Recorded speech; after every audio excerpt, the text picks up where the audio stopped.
Meeting to order. Please join me in the Pledge of Allegiance. I pledge allegiance to the flag of the United States of America and to the republic for which it stands, one nation, under God, indivisible, with liberty and justice for all. Take the roll, please. Trustee Bond? Here. Trustee Lee? Here. Trustee Hines? Yay. Trustee Brawley? Here. Trustee Keck? Yes. Trustee Kazmir? Yay. And we're all here this evening. The next item is public participation. We have a public comment session. That's a 2-minute opportunity for anybody that wishes to address the board. And each speaker should state their name, address, and sign in, and then you have 2 minutes to speak. Keep your remarks short and to the point. Is there anybody that would like to address the board this evening? I'd like to also remind you there's not a time to debate issues because the board will need time to research and consider questions or issues raised. So sign in and state your name, please.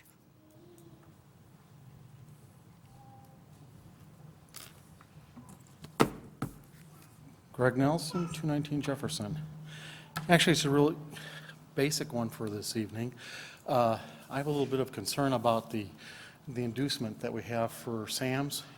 There's no clause in there for if they pull out like Lowe's did.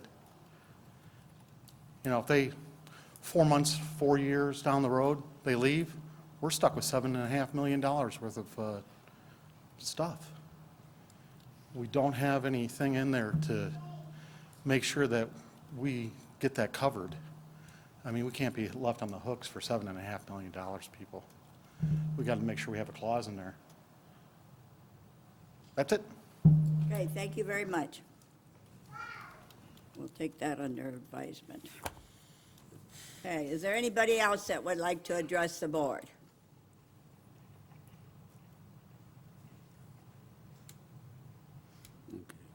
The next item we have is the swearing in of Officer Seeley, and I'm going to ask our Chief Dan Myers, to do an introduction.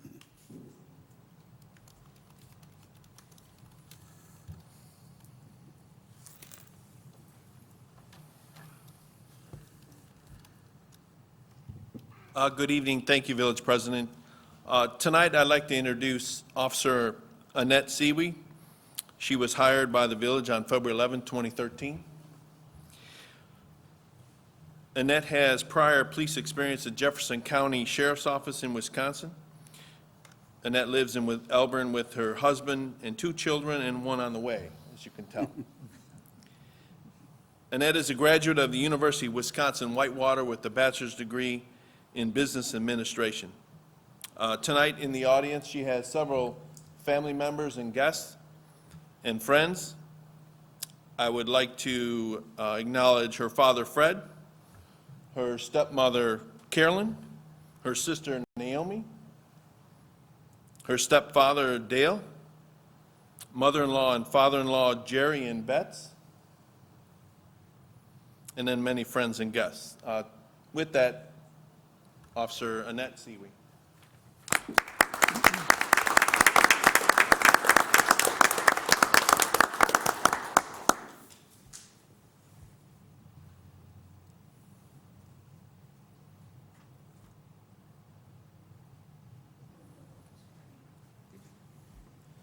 Raise your right hand and say after me. I, Annette Seeley, do solemnly swear that I will support the Constitution of the United States that I will support the Constitution of the United States and the Constitution of the State of Illinois, and the Constitution of the State of Illinois, and that I will faithfully discharge the duties of police officer the duties of police officer to the best of my ability. to the best of my ability. Congratulations.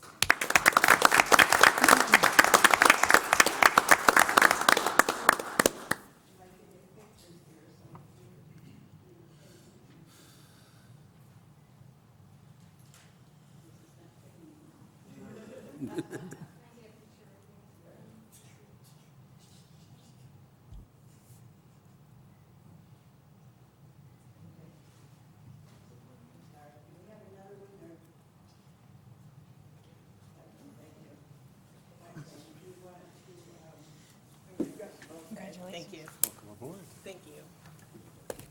Welcome aboard, young lady. Thank you. Thank you. We'll see you in court. Welcome aboard. You got to do You it. know, We expect it. You'd be disappointed if I I'd did. be disappointed if you didn't. I was gonna say something, but I did better than that. And Officer Siwe, I congratulate you on being, working for the Montgomery Police Department. I know you'll enjoy being here and working with this group of people. They're a great police department, and I know you will enjoy it. Thank you. It's an honor. Thank you.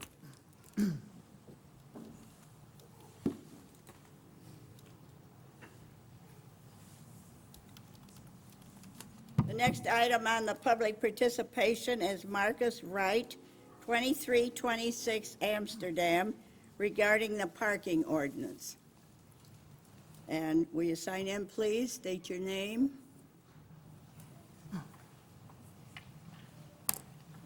Jeez, clean out. My name is Marcus Wright.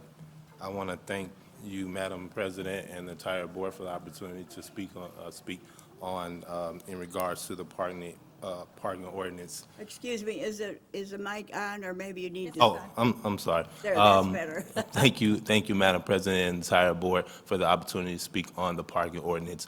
I have read and have a clear understanding of Section 13 of off-street parking and loading, especially Section 1303 in regards to parking ordinance for the Township of Montgomery, the City of Montgomery. In regards to my location and address in Saratoga Springs and lot number 9, in which there is no other residence or homes that's to my right of for a max of 5 lots, empty lots that's open.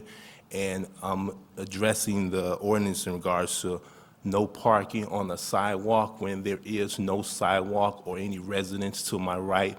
I'm a new resident in the Township of Montgomery, but I am active as far as a registered voter and been a registered voter since I was legal age. And I would love to be active in the political community in the township that I live in. And in regards to this parking ordinance, I truly understand the reason for the ordinance, but I don't see it as being relevant to my home location because there is no residence in order that would prevent someone from walking a sidewalk, considering there is no sidewalk. I do have pictures if the council or the board would please You can notice pass them that. around. Notice that there is, like I said, there is no sidewalk that could be prevented, that prevent anyone from walking on it. So I don't think that ordinance would apply to my home that I recently purchased. And I would love for the council to reconsider that in regards to the address where I live. Not saying that there shouldn't be parking on the side, which is totally understand. Of course, we don't want to prevent anyone, cause any safety hazard, but there is no safety hazard in that particular home because there is no sidewalk. Is there any questions from the board, which I would love to address, and Well, I appreciate? We normally don't do a question and answer session, but we certainly will, we've looked at your pictures, and we'll take this under advisement, and somebody will get back to you. Thank you so much, President, and thank you so much, Council, for your time and opportunity. Sure, thank you.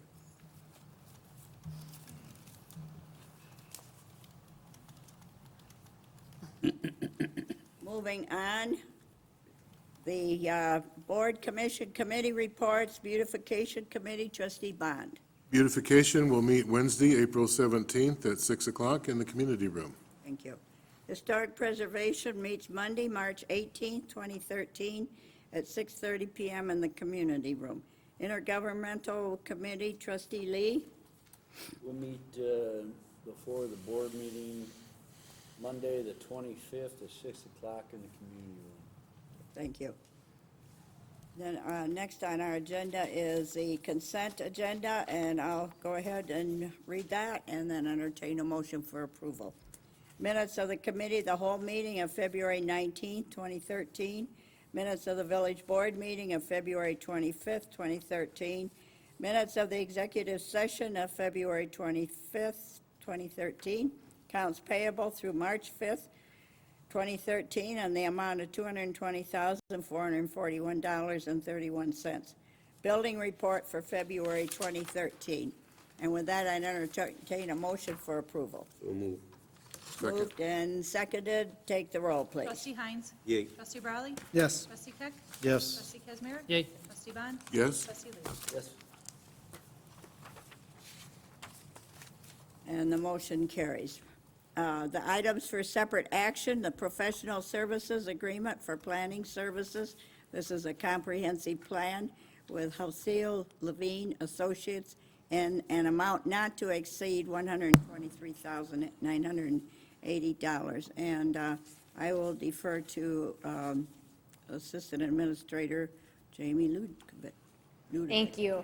As you recall, the board saw 4 presentations from 4 firms and basically unanimously agreed to move forward with Halcyon Levine Associates for the comprehensive plan project.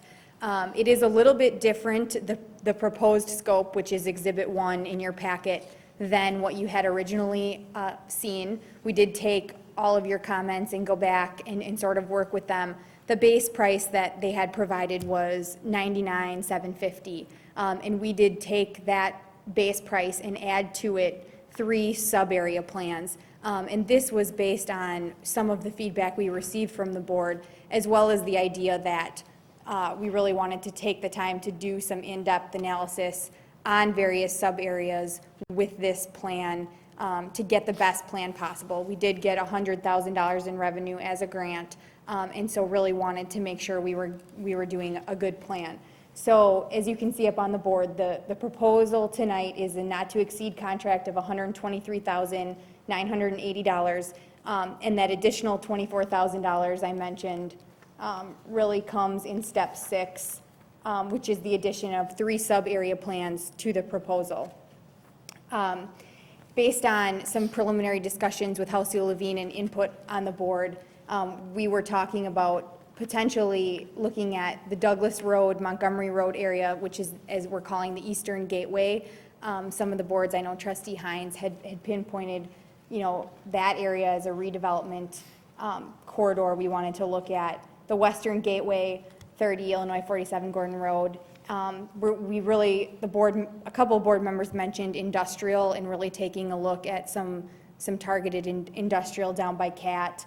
And so that's sort of one. And we do have the downtown up there, a shorter term vision to make some changes if we need to relook at that. The plan accounts, the proposal is 3 plans, but we thought we would wait and kind of take a look at the public participation before deciding exactly which 3 we went with. The proposal also includes an enhanced market analysis, which is on page 72 of Exhibit 1. This came from the board's desire to do more economic development in the plan and really take a better look at market analysis and feasibility of various land uses. So it calls out retail market analysis, industrial market analysis, residential market analysis in the vacant areas. And we did talk to him about this and talk to the member of their team that does the sort of economic development analysis. And we really think that we have a plan that will allow us to focus on this as part of it and relay this into the plan. So you'll see that, and we did take some of the comments we talked to them about our transportation planning to sort of potentially look at areas where we thought maybe they had included more hours than necessary to swap them in for this portion to sort of renegotiate the base price. The community outreach, I just want to pinpoint, it does include both an east side and a west side workshop. We're really excited about the amount and the intensity that the community engagement will entail. We talked at our meeting with Halcyon Levine about branding the project and getting started with some of the more online components of the community outreach. And then just wanted to give you a quick update on where we would go from here once, if the board would approve the contract tonight. we would then look at starting right away, launching into the project website, the online outreach tools, the questionnaire, the mapping tools, and they would dive into starting the gathering of previous plans and studies and the demographic and market analysis, identifying stakeholders and community service providers, the field survey of existing conditions, and starting to publicize the community workshops, nailing down the dates.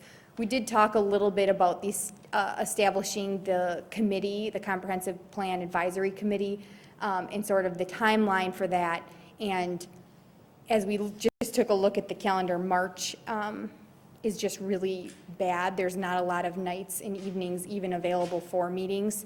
So we were actually talking about looking at that and looking at the appointment of the committee sometime mid-April to late April. So just to give you an idea, we did switch a couple things in the project timeline if you looked at that area in the contract.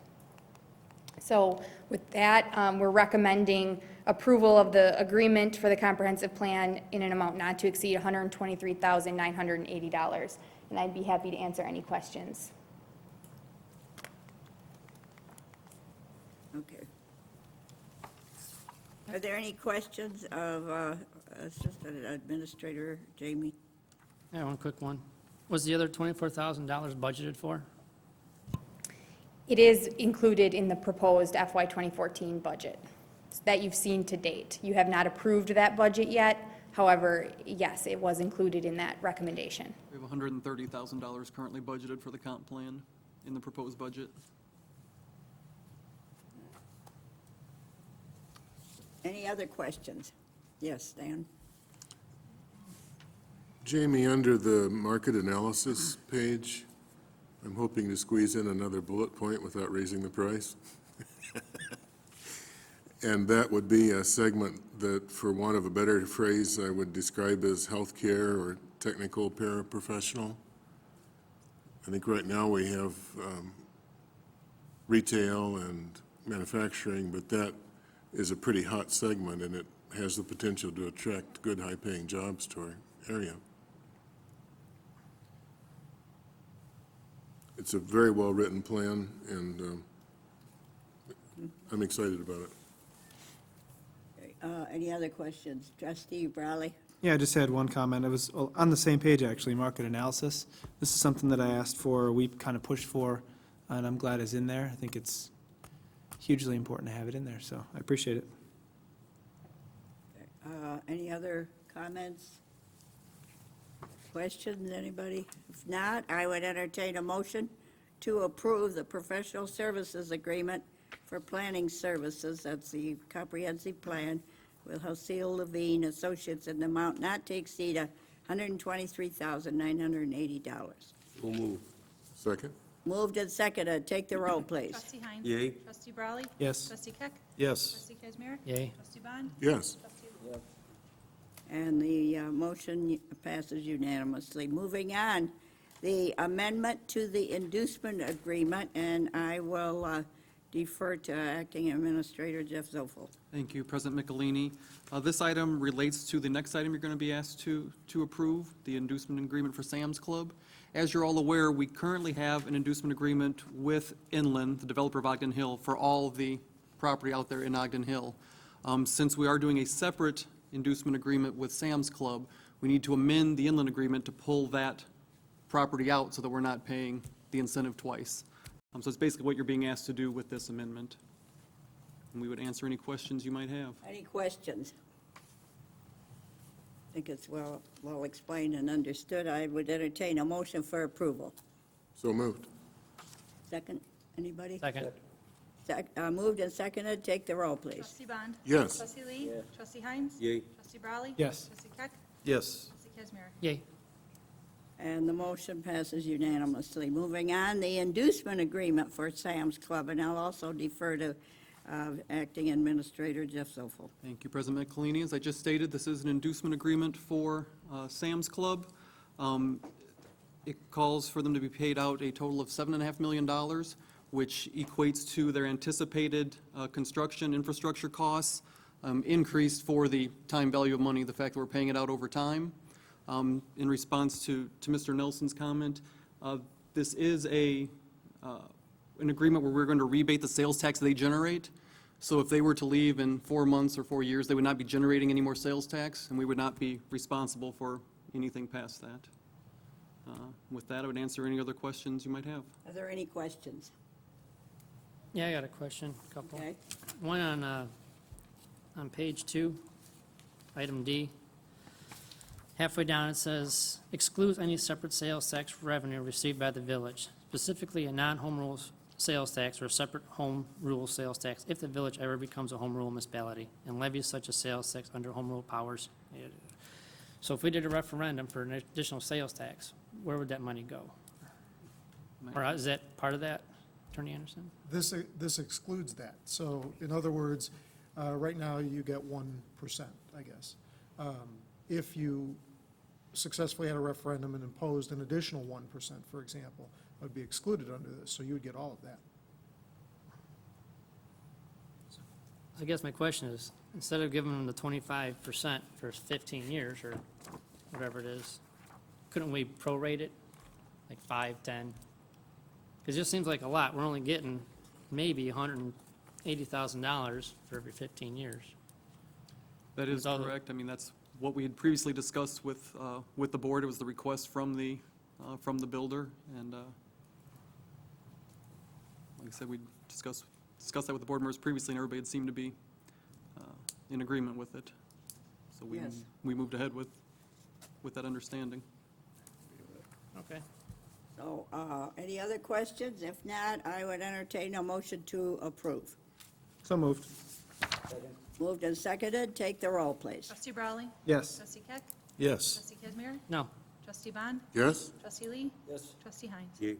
And the motion carries. Okay, under items for discussion, the fiscal year 14 annual operating budget and capital improvement program. I'll defer to Acting Administrator Jeff Stoffel. And Director Pubens is going to give us a report on the fleet program to begin with. Thank you, Jeff. If I pull it up, that Excuse me. is. Thank you. It was a long time. Actually, tonight, I, along with Alan Duncan, our fleet mechanic, will be giving the presentation. I'm going to give the first half, and then Alan will give the second half, and then we'll wrap it up. So, you're welcome to stand there. See either way. So, as I said tonight, we're going to talk about the fleet status and FY14 budget requests. Again, I'll be giving it. Alan is an ASC master mechanic, well-versed on all of these subjects, so I think you'll find the information, I hope you find the information interesting and helpful. Recently, I distributed a comprehensive fleet list, a vehicle list to all of you, and that's what this page is taken from. And I hope that information is useful to you. There's a lot of information on there. Sometimes tables are a little bit hard to decipher. This is pretty much the raw data, where we give where it's assigned, who's using it, what it's used for, age, make, model, mileage, that type of thing. So tonight, we're not really going to dive into the specifics of this list, but we want to talk about a few of the particulars.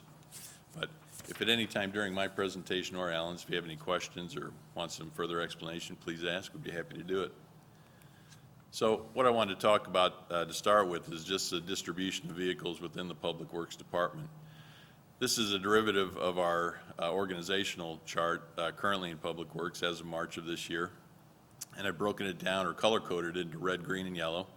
You can imagine the green squares are those that we feel we're pretty well set in for vehicles. The yellow squares are areas where we're doing okay but may have some issues in the future.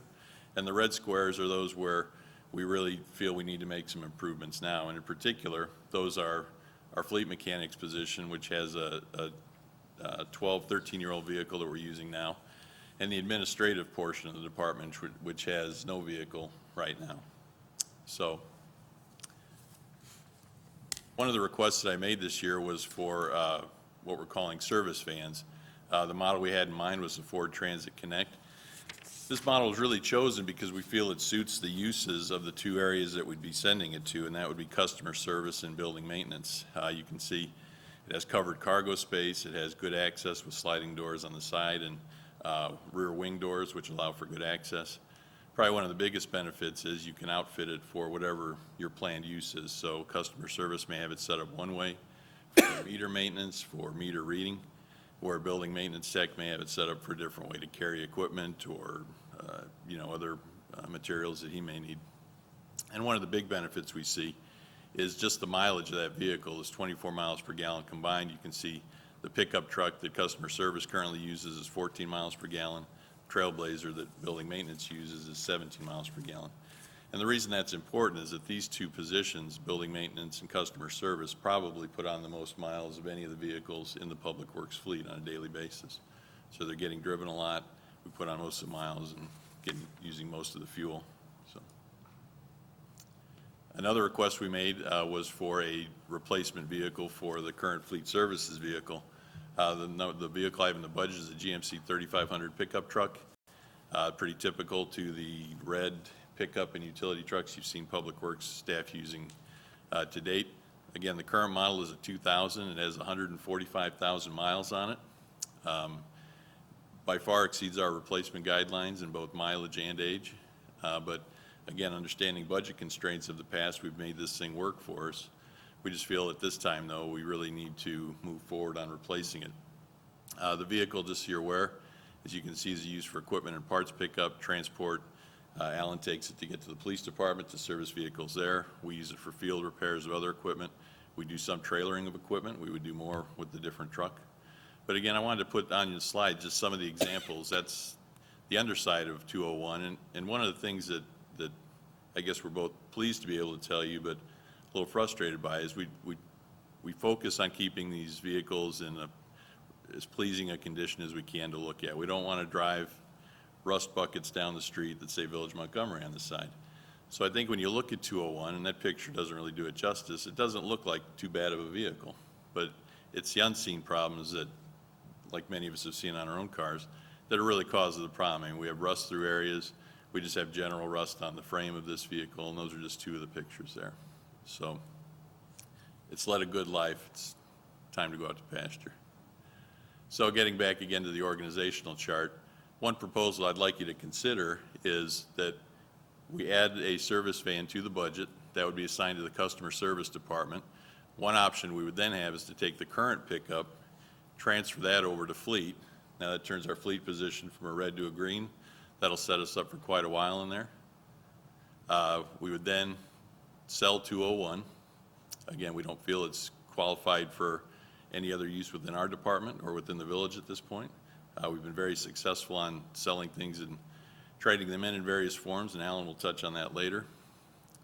The second component then would be adding the second service van. That would be assigned to the building maintenance technician. Again, both those vehicles I think are much better suited for the type of work that those people are doing rather than the pickup truck and the Trailblazer that they currently have. Adding that service van to building maintenance would then allow us to transfer the Trailblazer to administrative use, and that would be a shared use. So my assistant Kathy Madrick would use that on a daily basis. She has to come over here to pick up mail, drop off bills, do those types of things. I would use it for any business travel that I would need to do as director. Stays on site, doesn't go anywhere, doesn't leave town except for work. But again, now we've taken all three of those red positions with the addition of two vehicles and turned them to green. We still have obviously some yellow positions. Some of those are, we have maintenance workers and treatment operators that currently do not have a vehicle assigned to them. It's not the end of the world. We don't always need a vehicle for every employee, but in the case of water treatment, we basically have two water treatment operators underneath the supervisor, and due to the size of the system, they both had separate ways every morning. So basically we have the supervisor's vehicle being shared, but one of them will go east and one will go west. It takes them about 4 hours or so to just do the daily maintenance and recording work and testing work that we need to do in the system. Some of the maintenance workers, again, this isn't an everyday occurrence where we have issues with vehicles, but there are some days where we have multiple tasks and we need to send out people individually. Now, we do have other trucks on site that we can use. We have a lot of dump trucks. We have a lot of snow plows. We have some one-ton dump trucks. Those can certainly be used, but that's not the use that they're made for. And again, if you start looking at fuel economy and the effect on those vehicles, driving them short distances, and quite honestly, the functionality of it, you can imagine it would just seem a little bit ridiculous to take a snow plow out, perhaps to clean a curb line or to patch a pothole. So, and then one proposal we have is for seasonal workers. I don't know if that'll be approved or not in the budget, but if it is, we do have an issue with transportation for those people. Now, you can see I have proposed that they would use the 1-ton dump trucks. It's not ideal, but it's a short-term use, you know, it would only be for the summer months. And then they would also share 262 with our arborist, so that would be a shared use, which again, could take that one to yellow. We don't think it'll be too big a deal. So I did want to take a few minutes just to talk about public works equipment, aside from just pickup trucks and automobiles. And we haven't had a lot of discussion on large public works equipment. Some of it's been proposed in the past, a few have been purchased, but a few things about public works equipment. It can be very specific in its purpose. We talk about a bucket truck. We're not going to use a bucket truck to plow. We're not going to use it to patch potholes. There are going to be days when it is not moving. But again, it's kind of the nature of the industry that we need to have some very specific vehicles for what we do. They can be complex. That is a vacuum truck. It's used to clean out sewers and manholes. Again, not a simple machine when you look at it. Those two combined often make these very expensive pieces of equipment. They're not cheap, and they're going to be difficult to fit into budgets. But again, if we want to move forward in providing what I would consider modern public works services, these are things we're going to have to consider adding in the future. On the plus side, they're very durable. Having a 10 to 15-year service life is not uncommon. For some of these vehicles, it can be even longer, depending, again, on how much you use them. But in my opinion, public works equipment is necessary for the provision of efficient, safe, desired, and required public works services. I think it's really something we need to continue to have conversations about. I'll just go back a bit. I said they're expensive. What you see on that page is over $500,000, right there, easily over $500,000. So again, I don't propose these things lightly or without any understanding of budget constraints. I mean, it's challenging, so. Two pieces of equipment that I would like you to consider for inclusion in this year's budget. One is the chipper. Our arborist Ed Paff talked about this last week, so I won't belabor this, but again, increased safety, dependability, work efficiency are all key elements of this request. Second one is the bucket truck. I understand it's currently not in the proposed budget, but some things I'd like you to consider. And again, we talked about that these are specific use, but sometimes I think we focus too much on a use, such as banners. I think the conversation has been they need a bucket truck or they want a bucket truck because they have to replace banners. Well, there's a multitude of uses that we would use this for. Urban forestry, Ed had touched on that last week. So pruning, tree removal, tree damage inspection. We use it for building maintenance. That could be street lighting, parking lot lighting, roof access, interior maintenance. We have high ceilings in our building over at Public Works. We're certainly not up there every day or every week, but again, it gives us that option to do those repairs that we might otherwise put off. Public spaces, we certainly would do banners, and we do other beautification efforts. We have a pretty reasonable flower program going now that has been very well accepted, and I think the public would like to see continue. Same with the holiday decorations. Right now, we're hiring somebody to help us with all those. Street signs, maintenance and installation. Not so much the ones on the typical street corner poles, but we have a lot of street signs that are banded up higher to street lights and such. Would help us work on those. Employee safety and risk reduction. It gives us the tool that is made for the purpose. You take tree pruning, for instance. Ed had pointed out the fact, and he actually showed the slide with one of our employees trying to cut a limb about 30 feet above his head. Now, they don't enter into that without thought and without care. They're very cautious. But again, having a piece of equipment like this helps us improve employee safety considerably. And emergency response. This is the one you often think about with a bucket truck, but it can be used for rescue, it can be used for surveillance, it can be used for crowd control, believe it or not. That's certainly something Public Works probably would not do, but our police department may have that. Is it likely that that's going to happen in the next week, month, year? Maybe not, but it's available for us. And I just wanted to point this out for the unit that we are requesting. It's a used bucket truck, $75,000 is what we're requesting in the budget. If you look at that average annual purchase cost, now that does not take into account maintenance, admittedly, but the average annual purchase cost over what we would expect the life here in Montgomery to be, it'd be $5,000 a year. I can guarantee you we spend that much hiring somebody to help us with banners and to put up Christmas decorations and hang flower baskets. So I'm going to turn it over to Alan now. He's going to talk about the police fleet and some of the other fleet issues, and then I'll come back and we'll wrap it up.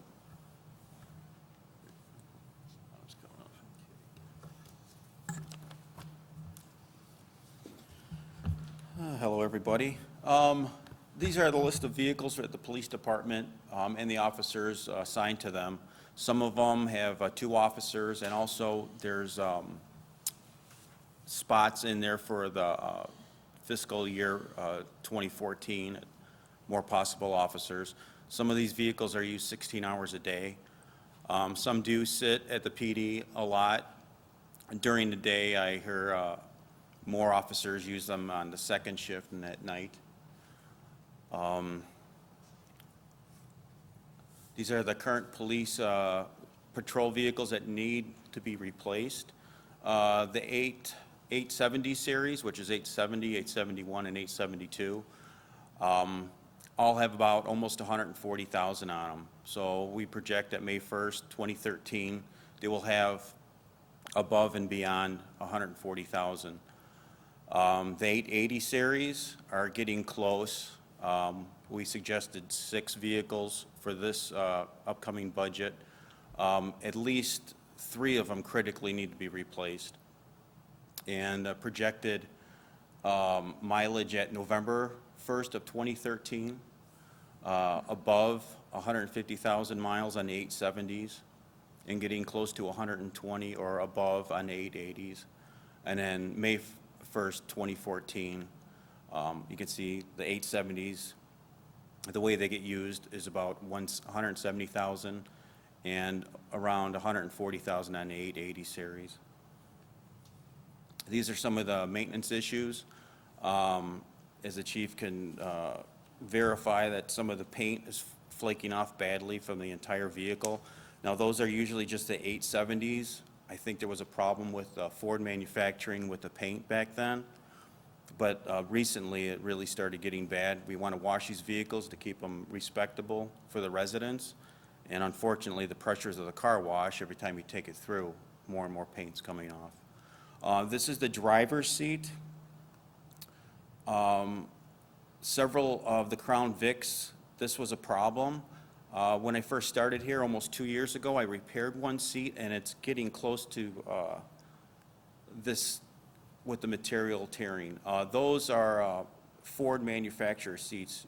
They don't make aftermarket heavy-duty coverings for that. But it's just that some of them get sat in 16 hours a day. That's a lot of wear and tear. It's just not like going in and out, driving to work, coming home.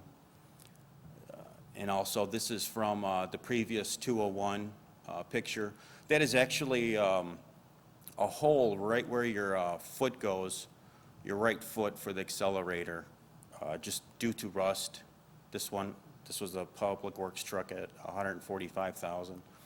But 871 here, it's pretty rusty underneath too. And the thing that I'm kind of going for is some of them look really bad for the residents. Some of the stickers are starting to fall apart and get dry cracked, just the quality of the stickers back then. But the technology nowadays with the new Tahoes we put into service is much thicker, and extended warranties on some of those decals are up to 10 years. So it would be replacement free for 10 years if the problem occurs on them. These are the new 5 Tahoes we would like to propose in the new budget, the same as last year. And the Chief Myers proposed to a 4-wheel drive pickup, 4-door, which has the same amount of room on the front 4 doors as the Tahoe. It's just a little bit different in the back. So if the chief wants to speak about that. Thank you, Alan. I want to just make sure that everyone's aware that this vehicle will be used, the third bullet point down, for patrol. But in addition to that, I would like to use it for community policing events. We do a lot for the neighborhood block parties. We do a lot for Montgomery Fest. We transport evidence to the Joliet Crime Lab using patrol cars, so I'd like to have large items we could transport in this vehicle. It is, it would be an addition to our fleet, but not specific for community policing events, although it would get used quite often in the summertime. But it would be a four-wheel drive vehicle for winter during the snow. Not in addition, I just want one to be part of the plan for this year. In addition to that, we also use our portable weight scales for weighing 18-wheelers. We could put the scales in the back of that to transport out to the location where we're going to weigh semis. Currently, they don't fit in the Trailblazers, and we haven't outfitted them in the Tahoes yet, but the season's starting here pretty quick, so I would like to use it for that also. Thank you very much. Another option is the vehicle lease-to-own option. There's a bunch of numbers up there. Calculated it out at 5 Tahoes at $50,000 apiece, and one four-wheel drive pickup at $54,000, which equals $304,000. On a 3-year lease program, you'll be basically paying for 2 per year. Now, there is a annual interest rate of 6%, which is a 0.5% monthly rate. So the annual payment is $111,000 for 3 years, but then if they're years 4 and 5, if we can keep these vehicles about 20,000 miles a year, we can still have them under the factory warranty, which is 5-year, 100,000 miles. So, and the future purchases will have higher cost between the difference of the lease program and the purchase program. Chevrolet announced a $4,000 increase in the Tahoes due to they're changing the models in 2014, which is actually in 3 months. The current 2013 model has not changed price since 2010. But when the price does go up, it'll actually be comparable to the Ford Taurus, the Explorer, and the Dodge Charger, which are anywhere from $3,000 to $4,000 more than the Tahoe at the current pricing. The extended warranty benefits and maintenance, 5-year, 100,000-mile, $0 deductible on the powertrain. Another benefit, oil changes on the newer vehicles are 7,000 miles. So I would also rotate the tires at that time too. So it's only in the shop once every 7,000 miles for oil change and rotate. On the Crown Vics, it was 3,000 miles, so $25 per oil change per 100,000 miles. On the Tahoes, it's 15 oil changes at $375. On the Crown Vics, 33 oil changes at $825. And then a 100,000-mile service on the GMs, that would just be all the fluids. They have a 100,000-mile rear end, transmission, differential, and coolant. With the services on the 30,000-mile service on the Crown Vic compared to 100,000 miles on the Tahoe.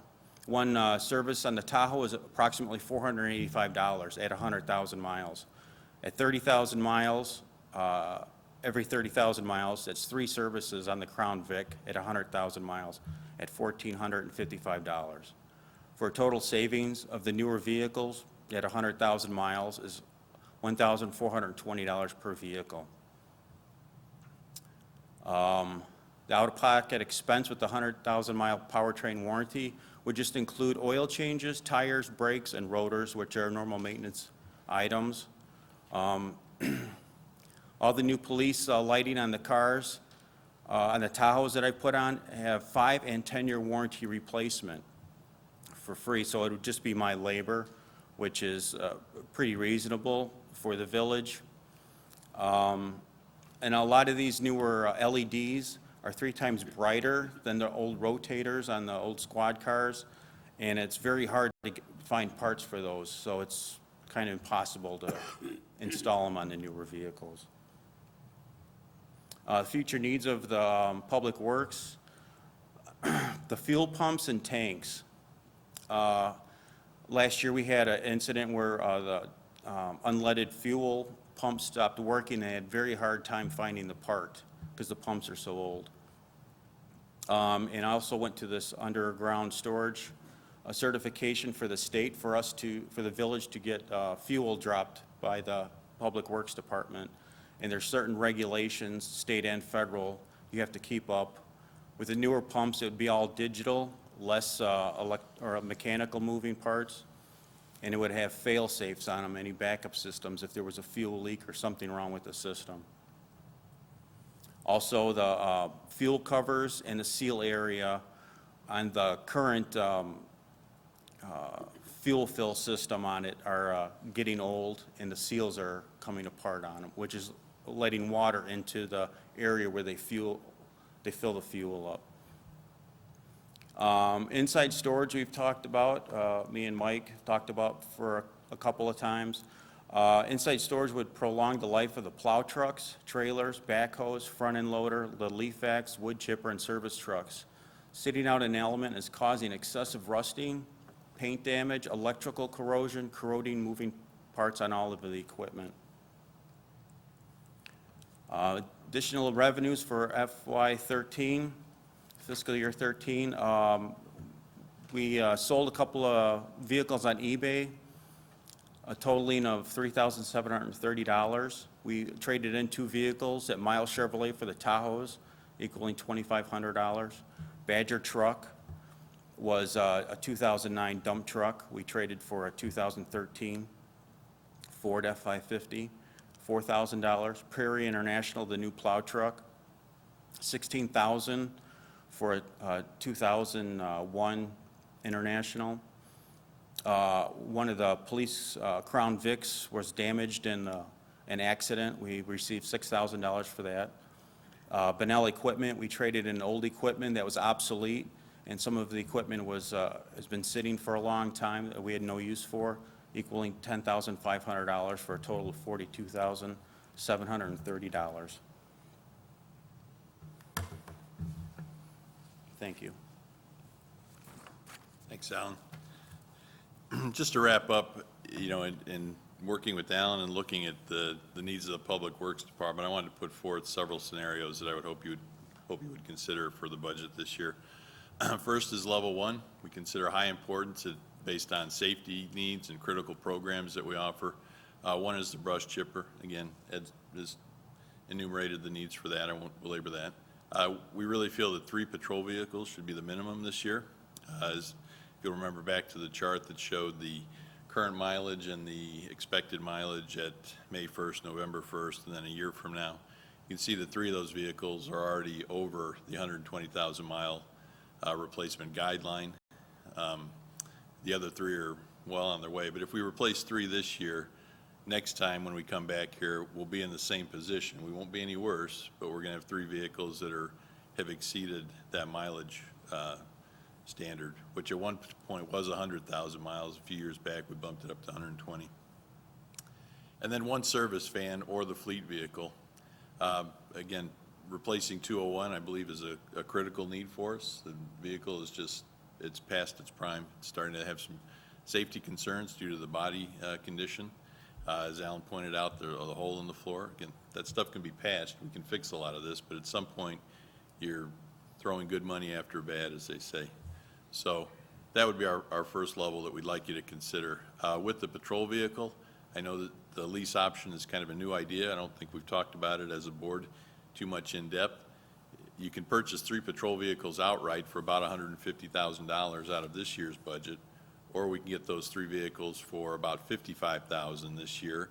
Now, we do have to make a commitment to years 2 and 3, just like you're paying off a car loan. So we do, again, we're promising future money that way. But again, so that level 1 total, you'll see I gave a range of the least expensive option. That would be the brush chipper, leasing the vehicles and buying the service van, to the highest, which would be the brush chipper, buying all 3 vehicles at once and buying the fleet pickup truck, which is, again, $10,000 more than the service van. The second level that, again, I would strongly encourage to be in the budget, but being aware of fiscal restraints, and we have to watch out for that, the bucket truck.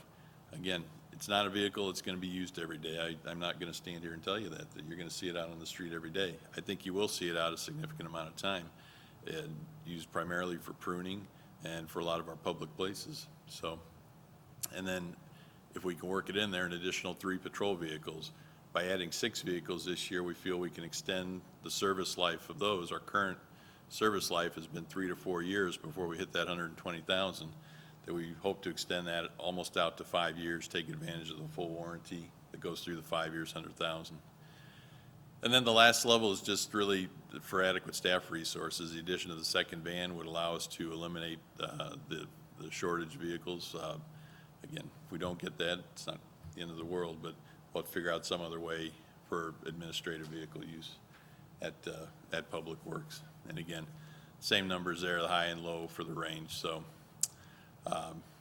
with that, Alan and I would be happy to answer any questions you might have.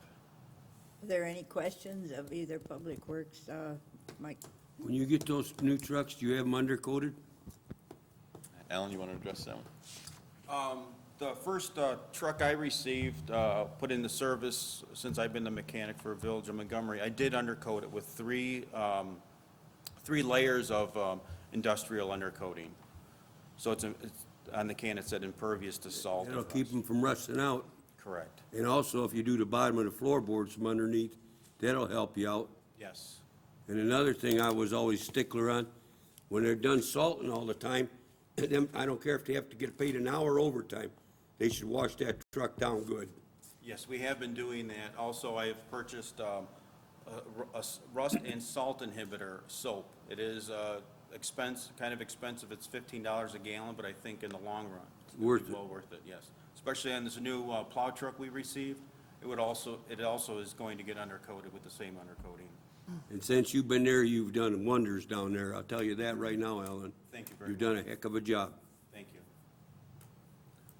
Any other questions, comments? Yeah, I got a couple. Yes, trustee Kazmiri? Out of the, we also have 3 vehicles in the village, correct? Yes. You mean Are at those- Village Hall? Yeah.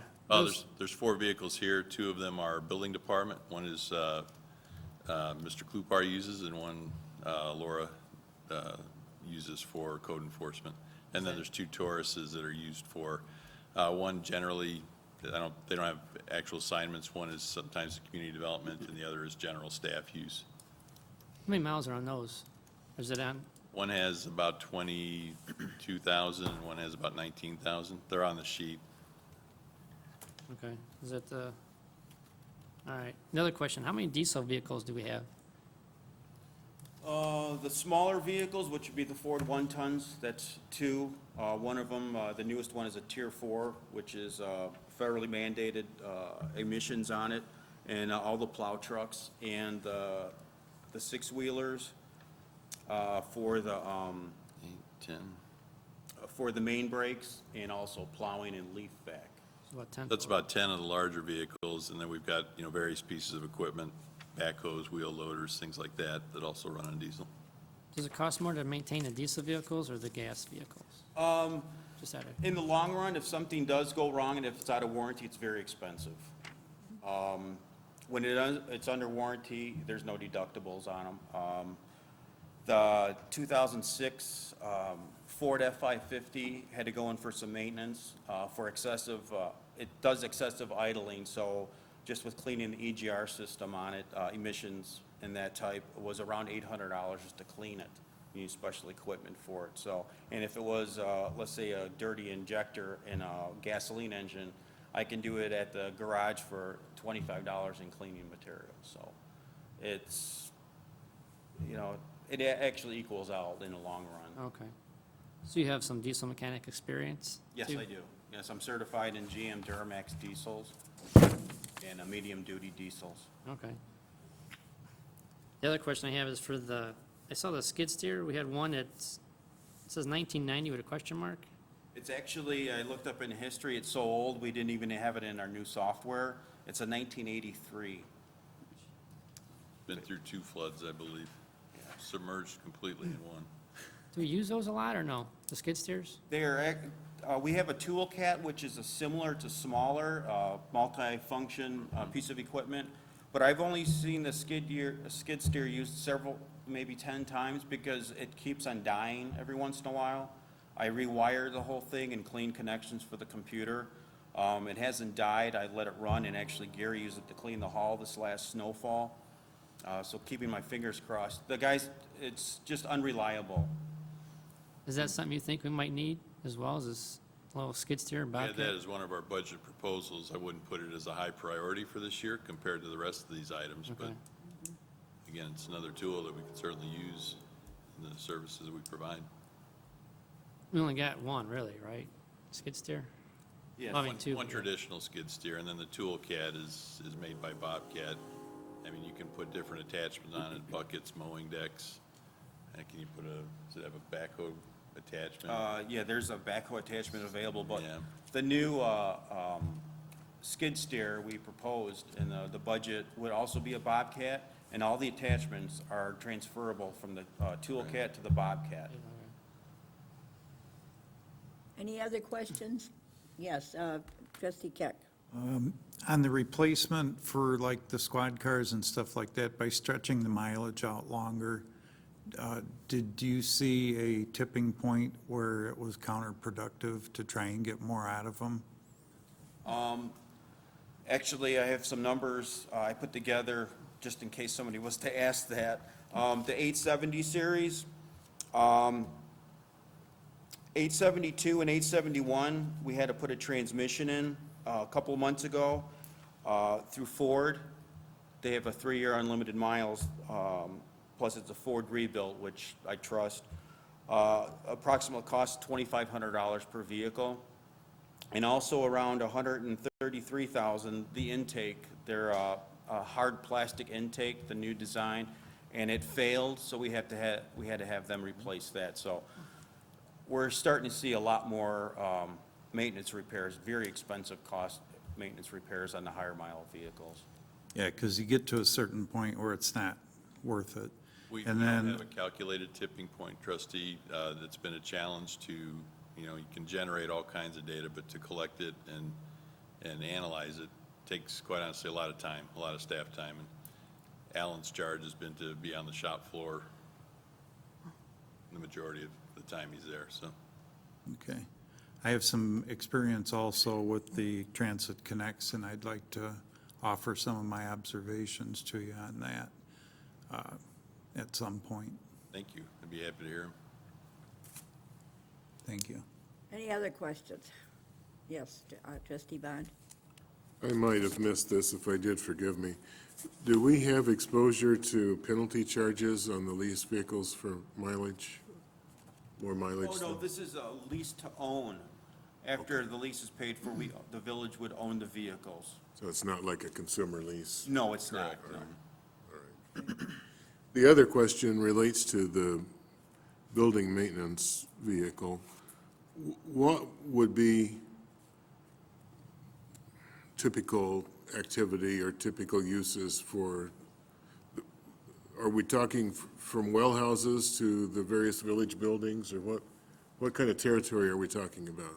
Well, we're talking village-wide. Right now, Matt Fitzpatrick is our new building maintenance tech. He's focusing on primarily repairs and maintenance to the village hall and the police department. Some of those have been deferred for quite a while. Eventually, we'll get him involved in doing well house repairs and inspecting heating units and things like that, working with our utility supervisor, Jack Rosensteel, to kind of determine which ones are better suited for the water treatment operators to monitor. But, I mean, it's village-wide. So right now, primarily between the 3 buildings, Public Works, Village Hall, Police Department, but eventually stem to stern. What kind of tools would he need to carry? In the truck, you would carry just general repair tools. It'd be a lot of hand tools. It could be some, unique pieces of equipment.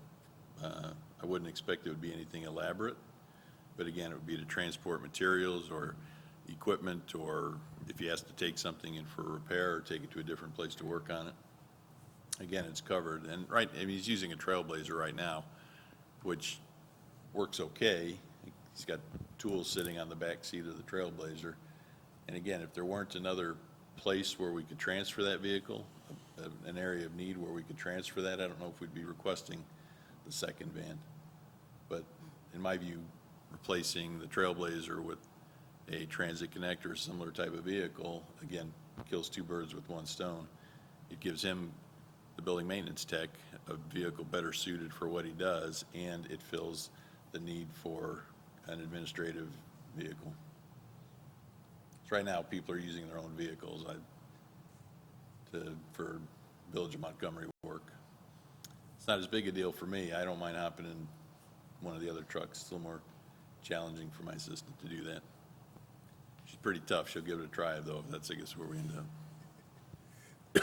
Any other questions? Yes. Just one more quick one. Is it possible that we can get like a cost list for each vehicle, maintenance cost? How much it's going to cost to maintain each vehicle? Like you said, we had a transmission repair for some of the 870 vehicles.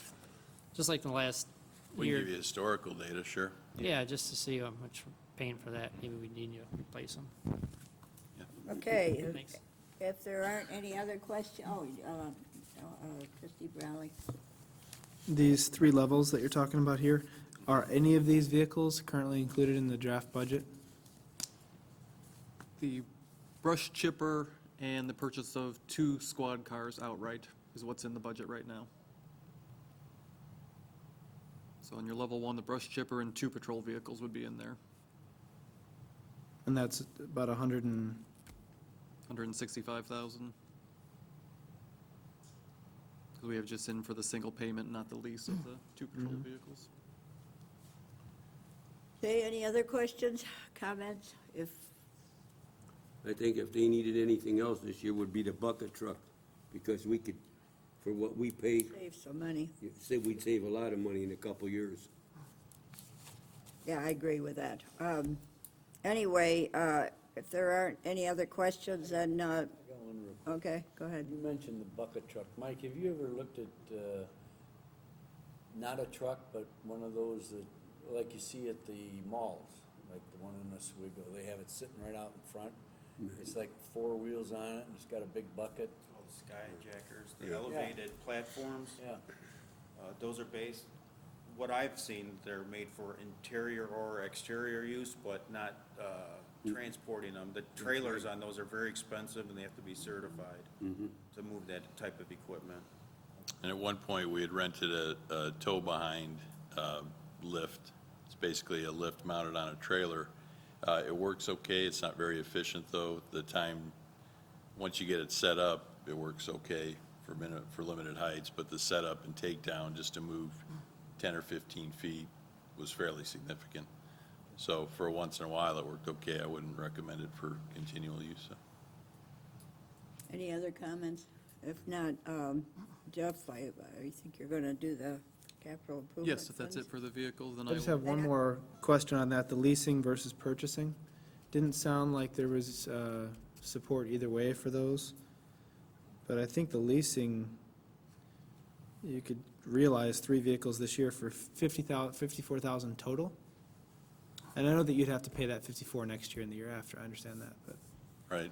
it's the same price, but you'd get the use of 3 vehicles now when it seems like the police seriously need those, so just something that I'm talking out loud, but I think it's beneficial in this situation. Also, I'd just like to mention again that the price will increase $4,000 on the new model year.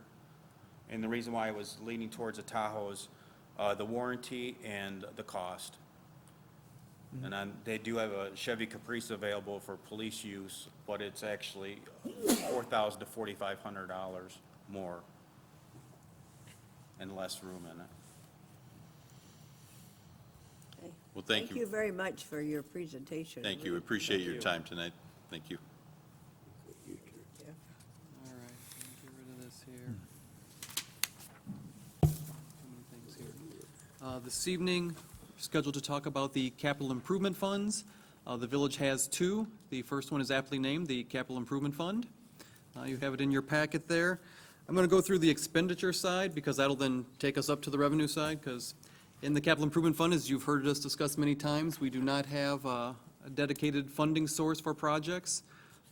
What we have is spoken for debt payments. So down below, you'll see the things that are currently in the budget. The light road crossing repair at $96,000. And you'll see we anticipate getting reimbursement from the ICC for that project. That has no cost to the village. We have $10,000 for the NPDES MS4 permit, I believe is stormwater discharge. Yeah, it's it's a requirement to provide certain, we have an MPDS plan that's required to be compliant with the current federal system. So, and that, It's an unfunded mandate. yes, that we would take from the interest income loans you see coming from above, which is the payments we're getting on the old Village Hall from the church. And then the last expense we have is the transfer out to debt service. That's obviously largest there, almost 1.6 million. And that comes from the utility tax, although you'll see we're projecting the utility tax to not be enough. So the difference would end up coming out of the fund balance in the capital improvement fund. I know some of you have mentioned to me the surplus we have currently proposed in the general fund. You wouldn't mind seeing some or all of that brought over to help cover some of that deficit there, which we certainly can do. We wouldn't have to do it in the budget when you adopt it. We could wait and see if the utility taxes come in better than I had anticipated. And as we get farther into the year, if we think it's not going to happen, it's something we could always address and amend the budget at that time. So it's not something you'd have to decide on at this moment.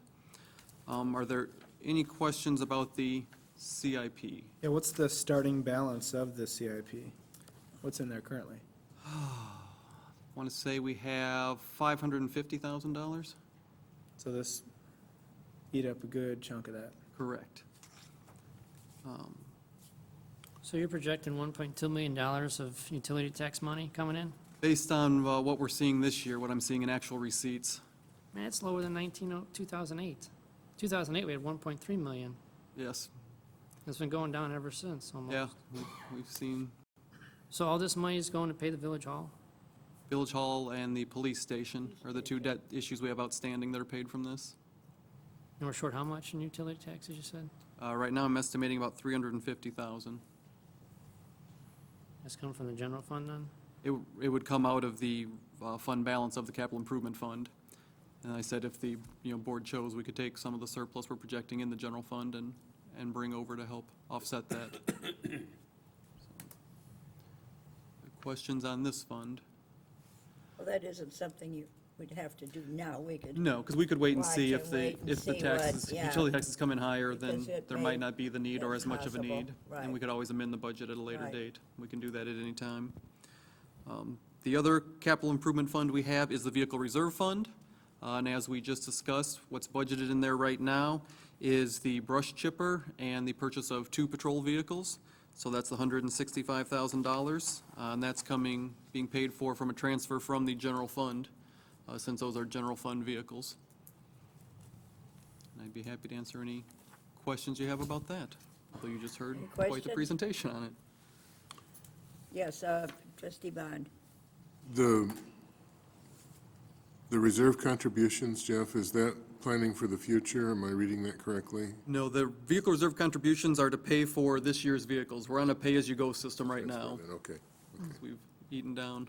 We'd like to get back to where we were funding future vehicle purchases every year, but we drew it down and have not been able to replenish it at this point. Do you want comment now on the lease versus buy issue, or is that for another session? No, any discussion you'd like to have is, I'm inclined to favor the leasing as well to contain the cost. And I personally have never been anxious to be the first one to buy a new model year of a vehicle either. But the financial reason, I think, would be the key factor for me. Well, this is an option that really hadn't been available to us before. Am I reading this correctly, with the leasing? Yeah.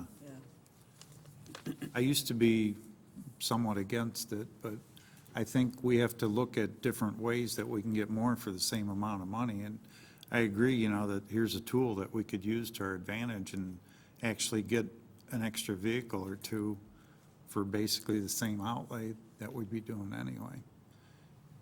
And do we buy them at the end of the lease for $1 or something like that, or are they just given to us?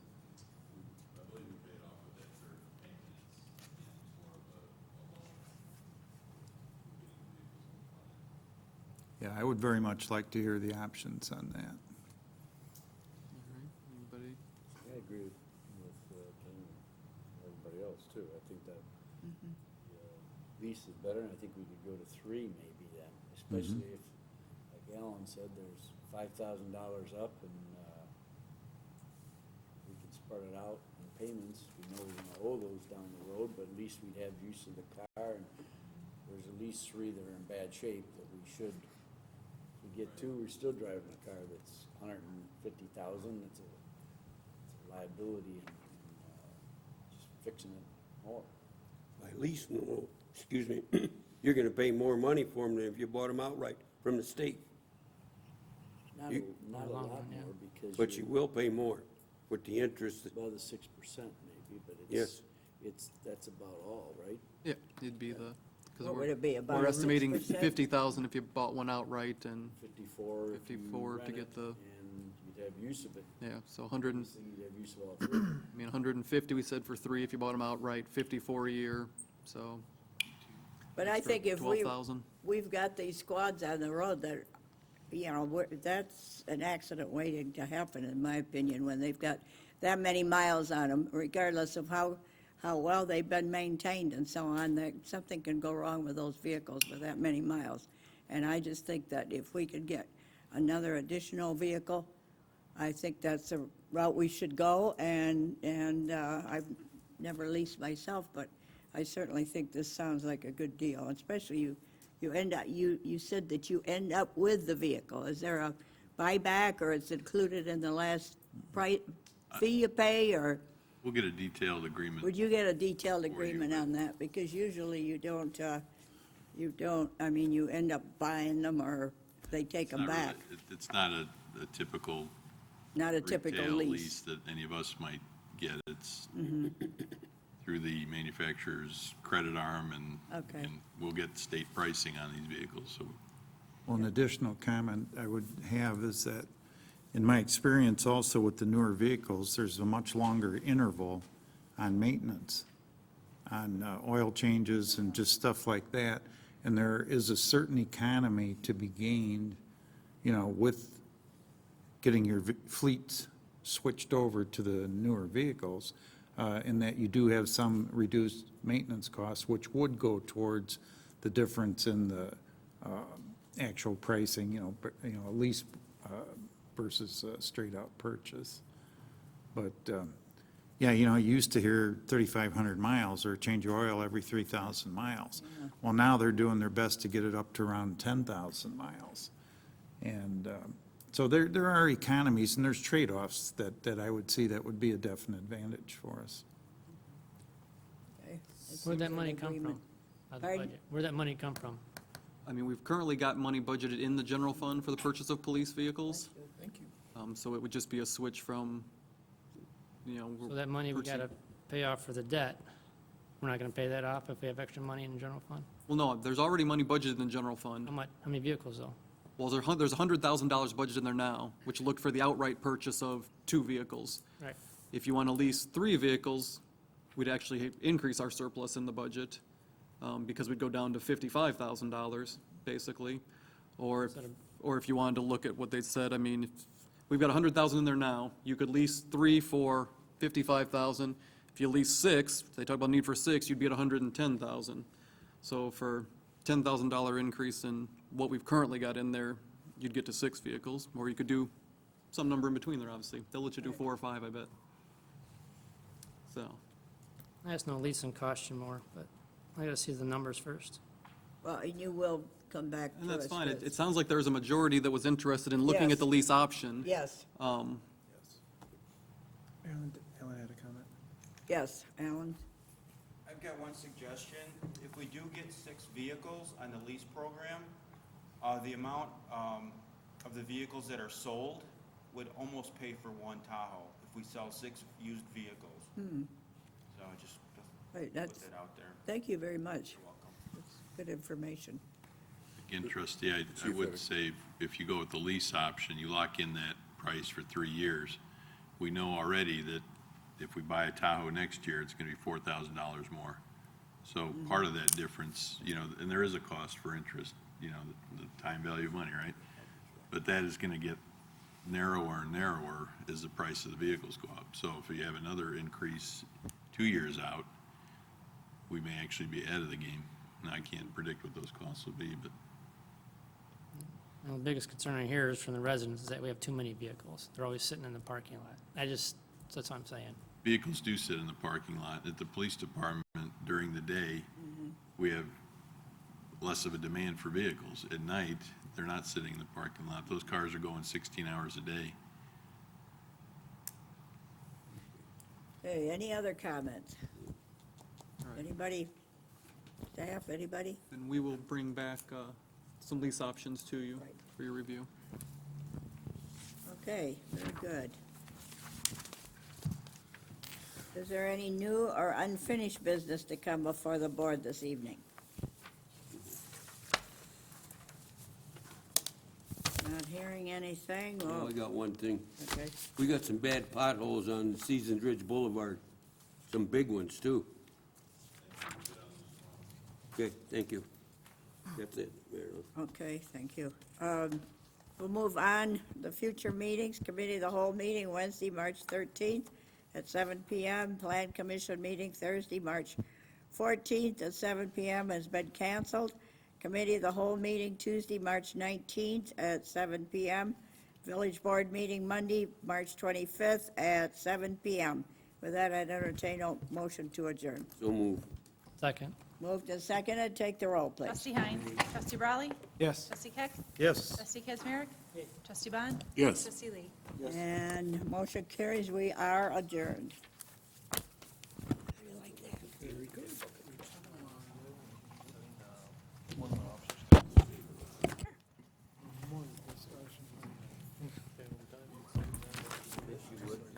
What, with a bucket truck?